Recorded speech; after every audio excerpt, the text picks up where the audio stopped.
Hello বন্ধুরা, welcome to my channel চটপটি রাঁধুনি। আজ আমি তোমাদের সাথে শেয়ার করব ডিনারের একটা দারুণ রেসিপি, মেটে কষা আর হচ্ছে গিয়ে lachha paratha, liver fry, mutton liver fry রান্না করব, সাথে লাচ্ছা পরোটা। তো চলো শুরু করা যাক। প্রথমে আমি এখানে কড়াইতে সাদা তেল দিয়েছি, তার মধ্যেই আমি একটু নুন আর হলুদ দিয়ে ছোটো ছোটো করে আলু কেটে ভেজে নেব। আপনারা চাইলে এটাতে আলু নাও দিতে পারেন, কিন্তু আমি দিয়েছি। আলুগুলো আমি মিডিয়াম আঁচে ভেজে নিয়ে তুলে রেখে দেব। তারপরে আমি সেই তেলের মধ্যেই ফোড়ন দেব। গোটা গরম মশলা, শুকনো লঙ্কা ফোড়ন দিয়েছি, তেজপাতা, এগুলো দিয়ে তারপরে আমি স্লাইস করা পেঁয়াজ দিয়ে ভালো করে ভেজে নেব।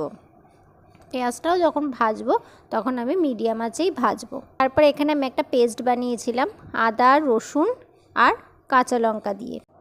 সেই পেস্টের মধ্যেই আমি এখানে নুন, হলুদ, জিরের গুঁড়ো, লঙ্কার গুঁড়ো আর গরম মশলা একসাথে মিশিয়ে নেব।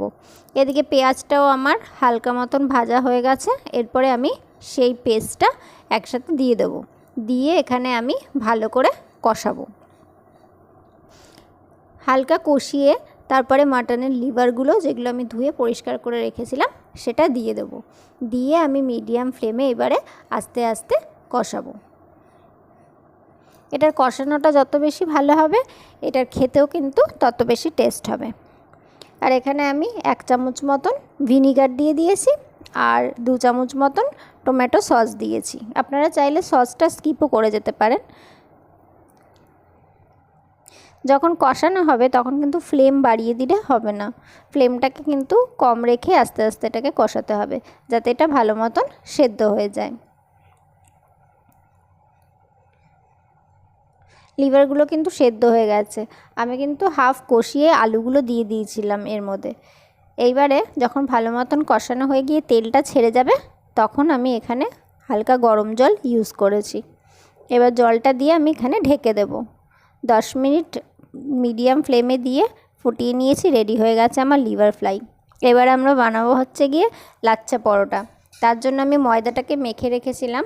সির্ফ নুন দিয়ে মাখার পরে ওপর দিয়ে তেল মাখিয়ে রেখে দিয়েছিলাম আধ ঘন্টা মতন।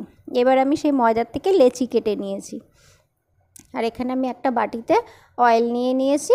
এবারে আমি এটাকে বেলবো। প্রথমে লাচ্ছা কিন্তু অনেক রকমভাবেই কাটা যায়, আজকে আমি একদম সহজ একটা পদ্ধতি দেখাবো। এখানে আমি পাতলা করে বেলে নিয়ে ওপর দিয়ে একটু অয়েল ব্রাশ করে নিয়ে ওপর দিয়ে একটুখানি ময়দা ছিটিয়ে নেব। এইবারে এটাকে ঠিক এইভাবে ফোল্ড করে নিতে হবে। ফোল্ড করে নেওয়ার পর এটাকে আবারও একটু পাতলা করে বেলে নিতে হবে। তারপর এরকম রোল করে নিয়ে রোলটাকে আবার একটুখানি টেনে নিয়ে আবার এইভাবে ফোল্ড করে এদিক দিয়ে চাকু দিয়ে কেটে দেবো। কেটে দিলে দেখুন ভেতরে অজস্র লেয়ার তৈরি হয়ে গেছে। এবার ঠিক এটাকে আমি বেলে নেব।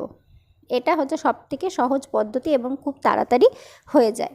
এইভাবে প্রত্যেকটা লেচি আমি লাচ্ছার মতন কেটে নিয়ে তারপরে আমি ভাজবো। কড়াইতে লাচ্ছার ওটা দিয়ে এবারে আমি মিডিয়াম আঁচে দিয়ে দুদিক সেঁকে অল্প অল্প তেল দিয়ে ভেজে নিয়ে তুলে নিলে রেডি হয়ে যাবে লাচ্ছা পরোটা। এটাকে কিন্তু মিডিয়াম আঁচে দিয়ে ভাজতে হবে, লো করে ভাজলে কিন্তু শক্ত হয়ে যাবে, আর যদি হাই ফ্লেমে দিয়ে ভাজেন তাতেও কিন্তু শক্ত হয়ে যাবে। এইভাবে কিন্তু আমার প্রতিটা লাচ্ছা ভেজে নেব।